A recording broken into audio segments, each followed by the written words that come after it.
Assalamualaikum Sobat Football United. Ringan amatiran ala gua. What a game. Pertandingan yang menguras emosi, bikin deg-degan betul dan gak sehat ya sebenarnya. Karena dinamikanya sangat sangat drastis dan juga dramatis.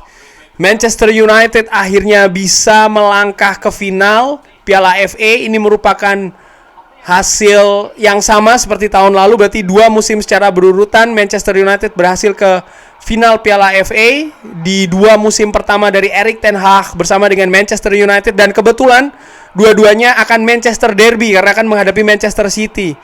Nah, sama sepertinya seperti tahun lalu di mana Manchester United ini di semifinal menang dengan adu penalti. Musim lalu menghadapi Brighton, musim ini menghadapi Coventry City. Tapi menurut gua ada perbedaan ya, di mana tadi Manchester United atau di pertandingan sudah unggul 3-0. Manchester United di babak pertama menurut gua tampil hampir sempurna. Kenapa gua katakan demikian? Mereka tampil solid, mereka tampil mendominasi, bahkan mereka sudah bisa mencetak 2 gol. Dan ini menurut gua ya sempurna ya. Mereka menguasai pertandingan, lini belakang solid, mereka bisa unggul 2-0, sangat nyaman sekali. Pemain Coventry juga menurut gua di babak pertama tampil sangat ragu-ragu, tampil terlalu defensif, bahkan cenderung low block.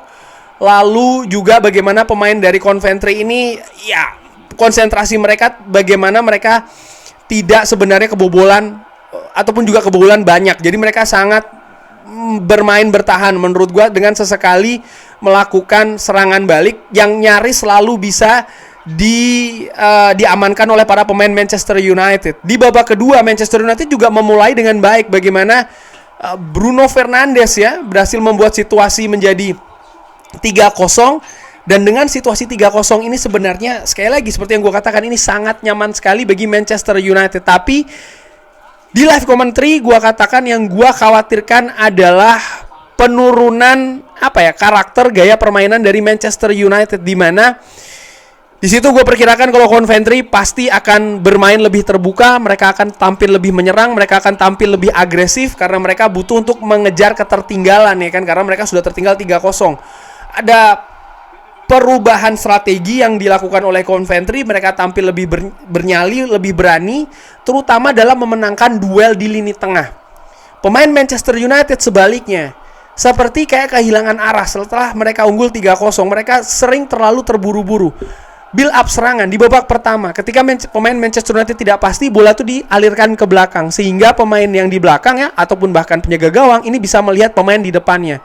Di babak kedua mereka bermain terlalu terburu-buru, terlalu sering bola itu dibuang-buang saja ke depan yang cenderung seperti kayak ngasal. Dan pemain Coventry ini bagus dalam melakukan duel perebutan di sana, sering juga space yang terlalu lebar yang diberikan oleh para pemain Manchester United terutama di lini tengah. Ini membuat pemain Coventry sangat dominan di lini tengah dalam menguasai bola.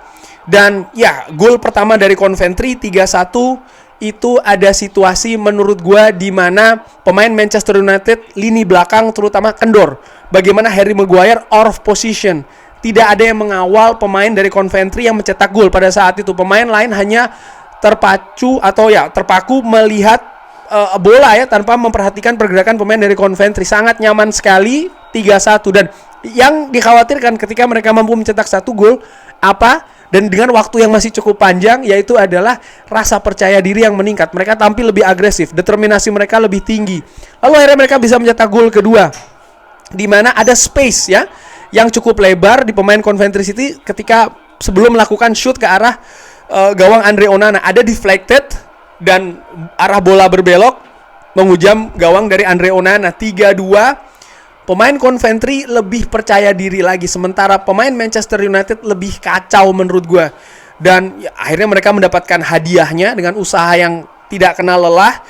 Mereka berhasil mencetak gol ketiga 3-3. Di perpanjangan babak pertama dan juga babak kedua ada momentum ya, bagaimana Bruno Fernandes menghantam mistar tendangannya. Sebenarnya ada peluang di sana. Lalu di babak kedua juga pemain dari Coventry menghantam mistar gawang juga dari Andre Onana. Bahkan pemain dari Coventry sempat ya kan mencetak gol sebelum dianulir. Sangat tipis sekali, posisinya offside oleh VAR. Dan pertandingan berjalan ke adu penalti. Pada saat itu gue berpikir pemain dari Coventry ini sangat di atas angin ya, bagaimana mereka secara mental sangat baik sekali. Mereka mampu mengejar ketertinggalan dari 3-0 ke 3-3, sementara pemain Manchester United, klub yang lebih diunggulkan, harus melalui adu penalti. Yang gue khawatirkan ada beban mental di sana. Ditambah Casemiro, tendangan pertamanya gagal. Walaupun Andre Onana menurut gue menjadi salah satu pahlawan di sana. Dan ya, Manchester United berhasil melangkah ke final. Pertandingan yang nggak banget menurut gue. Unacceptable, tidak bisa diterima. Sudah unggul 3-0 menghadapi tim di Championship ya. Manchester United tampil ceroboh. Tapi inilah seperti kayak rangkuman perjalanan Manchester United musim ini. Tidak stabil, tidak konsisten. Tampil bagus di babak pertama, bahkan sampai di penghujung babak, di awal mulai babak kedua ya. Tapi mereka tidak bisa menyelesaikan pertandingan dengan baik. Mereka tampil ceroboh, mereka tampil nggak banget lah menurut gua. Erik ten Hag, jelas ada kesalahan di sana. Yang paling bisa dilihat adalah pergantian pemain. Marcus Rashford yang tidak berkembang dengan cukup bagus ya, terutama dalam menyerang, terlalu sering melakukan aksi individu yang tidak penting menurut gua, dan akhirnya pun nampak tidak siap secara fisik. Ini terlambat diganti oleh Amad Diallo, di mana Amad Diallo ketika masuk memberikan perbedaan permainan di sana. Lalu juga Scott McTominay ya.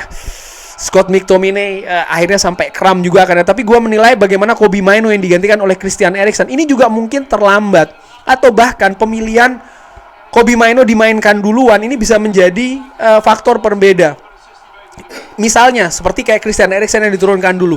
Memang gue tidak tahu keadaan terakhir dari para pemain seperti apa, tapi Christian Eriksen memberikan perbedaan betul ketika dia masuk di atas lapangan yang menggantikan Kobbie Mainoo yang di babak pertama ikut dalam peran mendominasi lini tengah Manchester United, tapi di babak kedua dengan agresivitas dan juga determinasi pemain Coventry yang semakin meningkat, Kobbie Mainoo kedodoran bahkan seperti tidak terlihat. Ya, hasil ini tentu saja melegakan dari sisi hasil. Manchester United berhasil melangkah ke final.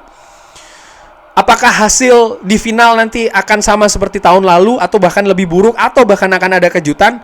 Segalanya mungkin terjadi. Gue tidak mau a priori, gue tidak mau melihat bahwa inilah yang akan terjadi sampai dengan akhir musim nanti. Bahwasannya satu, gue tidak tahu kondisi pemain Manchester United terakhir seperti apa. Apakah memang betul yang cedera itu yang absen, lalu yang main ini betul-betul kondisi fisiknya 100% semua? Gue nggak tahu. Situasi permainan yang tidak berkembang di atas lapangan membuat kesulitan Erik ten Hag. Ketika pemainnya habis, hanya ada pemain akademi. Ini membuat tantangan ya. Tapi balik lagi ke Erik ten Hag, menurut gue pendekatan tim kepelatihan Manchester United di pertandingan tadi patut dipermasalahkan ya, dan juga disalahkan, terutama dari sisi pergantian pemain yang menurut gue sangat terlambat. Dan gue juga melihat bagaimana pemain Manchester United lagi-lagi kendor konsentrasinya, fokusnya. Ini sudah sering terjadi menghadapi Brentford, menghadapi Chelsea, nyaris ya kan sama menghadapi Chelsea. Coba lihat, sudah unggul, akhirnya berbalik seri dan akhirnya kalah ya kan. Fokus hilang. Menghadapi Liverpool pun juga demikian. Gol penaltinya nggak penting banget. Tadi pun juga menurut gue kecerobohan terjadi di lini belakang Manchester United. Ini problem besar yang harus diatasi oleh tim pelatih Manchester United siapapun untuk musim depan. Terkait dengan situasi apakah Erik ten Hag tetap stay atau out, gua nggak tahu ya. Menurut gua secara ringan amatiran situasinya masih 50-50. Sir Jim Ratcliffe nonton di bangku tribun.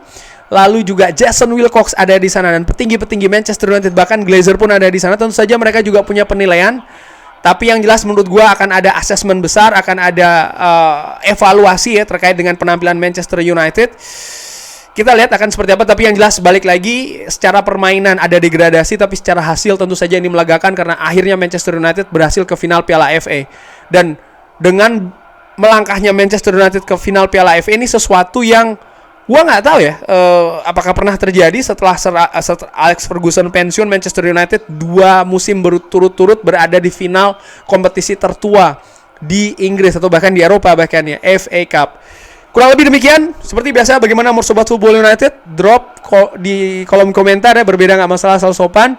Oh ya, gue ucapkan terima kasih juga kepada Fever Pitch yang support di live commentary dengan memberikan 2 giveaway. Selamat juga Sobat Football United yang memenangkannya. Sekali lagi, terima kasih sudah menyaksikan. Jangan lupa like, sholat, dan juga subscribe. Wassalamualaikum warahmatullahi wabarakatuh. Thank you.